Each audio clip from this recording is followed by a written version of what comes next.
Olá, estava só à sua espera para começar o meu novo programa Amor Sem Limites, em que vamos diagnosticar os principais problemas que afetam a nossa qualidade de vida, nomeadamente sexualidade e emoções, tão importantes para nós. Estamos na SIC Mulher, mas este programa não é só para mulheres, é para também ser partilhado pelos homens e muito mais giro, se puder ser a dois.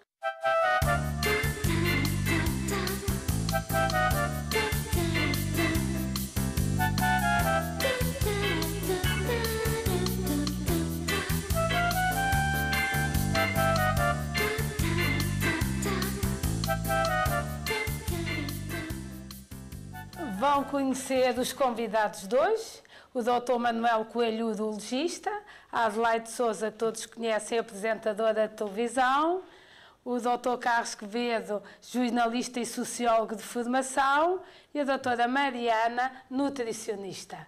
Por isso, podem começar também aqui com uns aperitivozinhos e vamos tentar diagnosticar os principais problemas que levam ao divórcio. Ou por outra, dados de facto a vacina antidivórcio. Esse era o nosso sonho.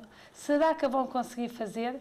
Por isso, a vacina que nós descobrimos é o TPN. O que é que será o TPN?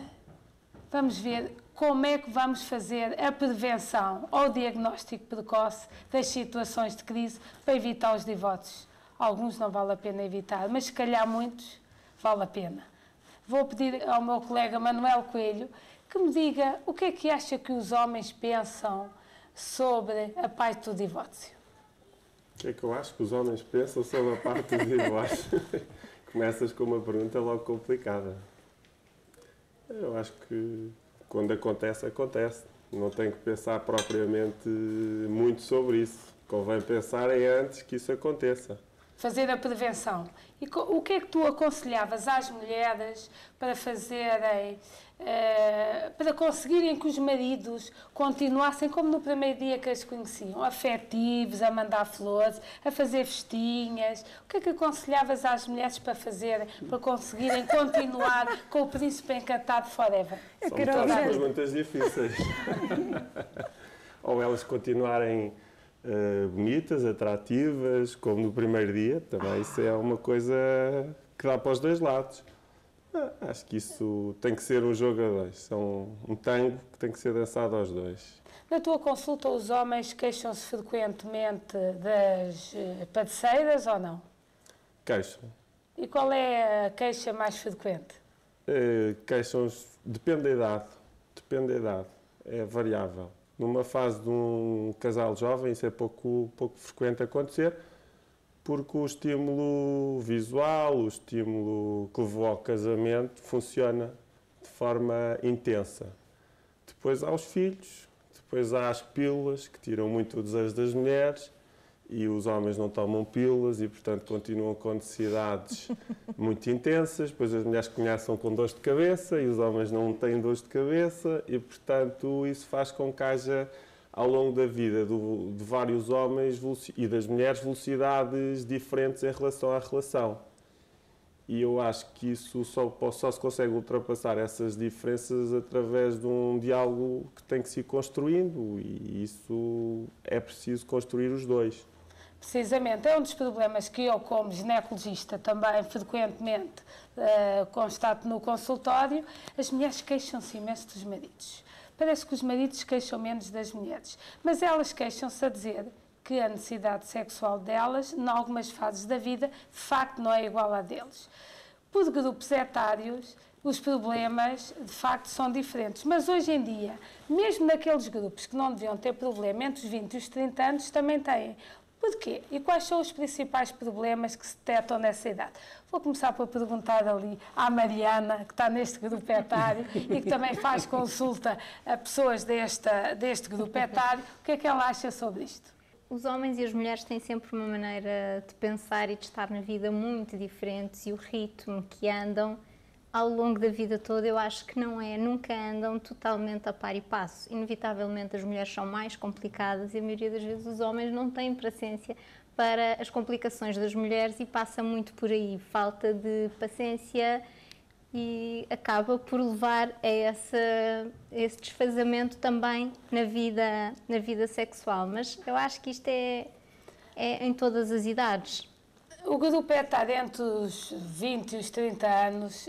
Na consulta queixa-se imenso de que vão para a cama e os maridos ficam na internet. E que... Logo aos 20 anos. Aos 20, 30 anos. Precisamente, por isso mesmo é o que me está a preocupar. Já não é o problema só da testosterona, é o problema do cérebro que se calhar está a ficar alterado. Hoje em dia, com a profissão, com o stress que existe e de facto com os grandes desafios, o que é que eles ficarão a fazer na net até altas horas da noite? É o que elas vão quando vão para a cama a pensar. Algumas levantam-se e contam: eu fiz que vou à casa de banho para espreitar e ver o que é que está no monitor. Por isso, o passado e o que foi não é o que está a ser presentemente. Em relação aos 20, 30, aos 30, 40 anos, é totalmente diferente. O que é que se passa diferente? O que é que acha?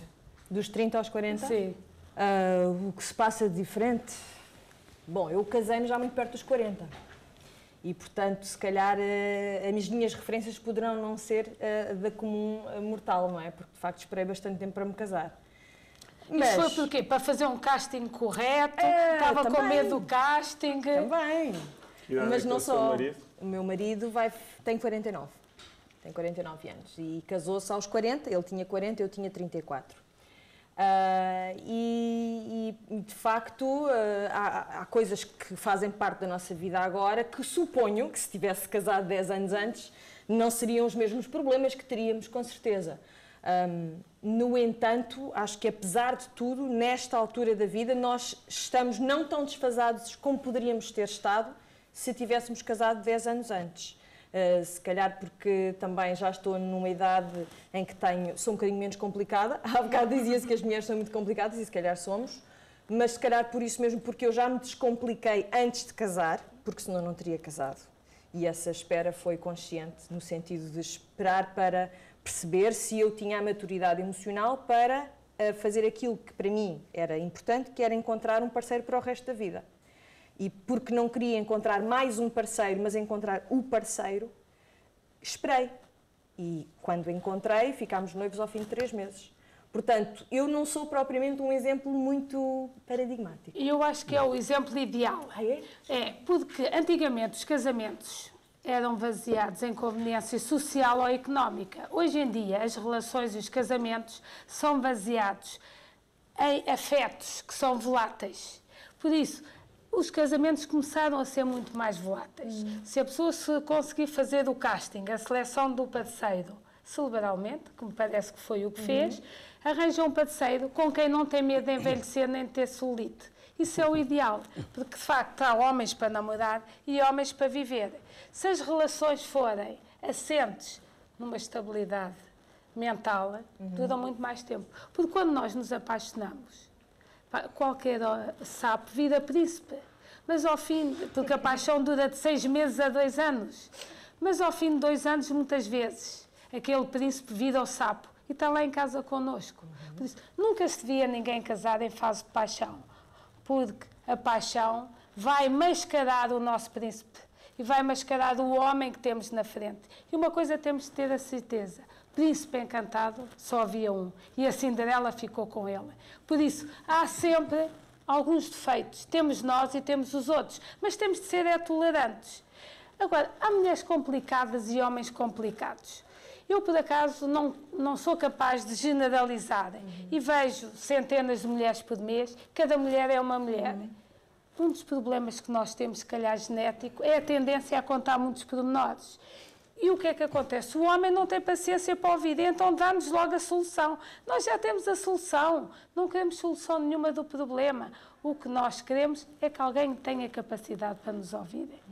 E depois, partilhar interesses comuns. Não é cada um chegar a casa com os seus problemas e cansados do trabalho, não haver nada para partilhar. Não, nem que seja ver o cinema, fazer desporto, tem de haver algum projeto. Porque as mulheres passam por uma fase complicada, que é a fase da supermulher, no auge da carreira profissional, mãe, esposa e doméstica. E a gravidez é uma viagem extremamente complicada. porque a mulher, além de tudo o que sente, que é ótimo, que é excelente, sente uma insegurança, como é que eu vou ficar depois da gravidez fisicamente? Isso é um grande desafio. O homem partilha, mas não é a mesma coisa. Ser pai é muito bonito, mas não é a mesma coisa que ser mãe. Concordo. Mas há aqui um problema. Deixa-me introduzir um fator. A Adelaide tem um marido que é 10 anos, quase 10 anos 8 anos mais velho. E essa opção consciente, que é a lógica e racional das mulheres de se casarem cada vez mais tarde, faz com que as gravidezes, como tu sabes, e as taxas de natalidade estão a cair a pique. Isso é um problema das sociedades atuais. E estas velocidades que se começou a falar estão-se a atrasar. As mulheres chegam a uma altura em que o relógio biológico começa a contar contra elas. Pois. Isso também lhes mete uma pressão brutal na cabeça, porque a partir de numa determinada altura pensam na carreira, hoje em dia. A partir de uma determinada altura acordam e começam a ver que o relógio biológico está a contar. E então mete muita pressão na relação, numa fase também diferente do que era antigamente. Pois. Portanto, as gravidezes estão a ser mais tardias, as consequências até para o corpo da mulher também são muito mais marcadas. Uma mulher ter uma gravidez aos 30, aos 40 ou aos 20 anos. A mulher aos 18 anos recupera muito bem numa gravidez, em todos os aspectos físicos. Aos 30 tem outra recuperação e aos 40 tem outra recuperação. Portanto, há aqui um equilíbrio entre a parte emocional e a parte física.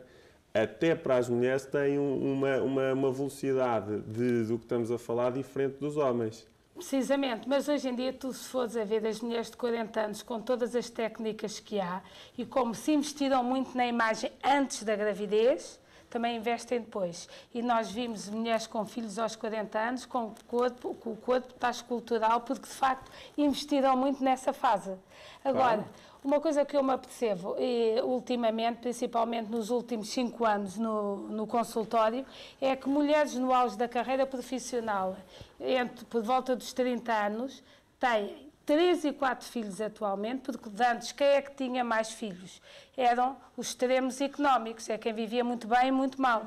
E agora vimos uma classe média a ter 3, 4 e algumas 5 filhos. Já tenho imensas no consultório e uma das coisas que verifica é que tentam trabalhar em part-time, abdicam, não estão tão vocacionadas para a parte profissional e querem cuidar e educar dos filhos. De facto, os casamentos estão a baixar. O Instituto Nacional de Estatística deu-nos para 2008, que foi o último que tinha feito, 43 mil casamentos, menos 3.100 do que no ano anterior, em 2007, com os divórcios a aumentar. Eu sou um exemplo. Eu me casei por primeira vez aos 19 anos, não? E sou um exemplo que não devia ter sido, de alguma maneira, mas que foi bom porque por minha filha, por a filha que tive, enfim. Bom, agora, eso me gustaría que eso no se podría regular. Cuando las personas están apasionadas parece que ya están descontroladas. O sea que solamente en un segundo casamiento podemos esperar que ese conselho possa ser aplicado. Mas ninguém, ninguém. Hasta que idade as pessoas sentem paixão? Eu acho que a coisa não se limita a los 20 anos, a los 30. Con eso pessoas de 40 ou de 50 que perdem a cabeça também. Y que las famosas historias de los hombres que dejan a la mujer por la babysitter.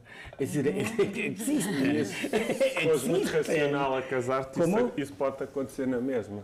Pois, pero... Se racionalizares muita coisa, vai-te acabar por pode acontecer na mesma. Claro, lo que quiero explicar es justamente no puede ser así tão racionalizado. No, justamente lo que quiero explicar que el conselho sensato es un conselho imposible. Não há conselhos. É aquilo que se sente. Exacto. Ese es un problema, que a sensatez no se puede aplicar. Después, otro tema que gosté mucho es ese reconocimiento de que las mujeres quieren ser oídas. Que parece que parece que es la respuesta a Freud, ¿no? De que quiere una mujer ser ouvida, sería... Pensei que o Freud tinha dito que o que as mulheres queriam era ter um pênis. No, eso es una trama complicada. Mas também era maluco. De ter saudades, do falo, pero no, pero por visto é isso. Quieren ser vidas. Y ahora, voltando al tema también, con que las mujeres ven que está en el ecrán un marido, que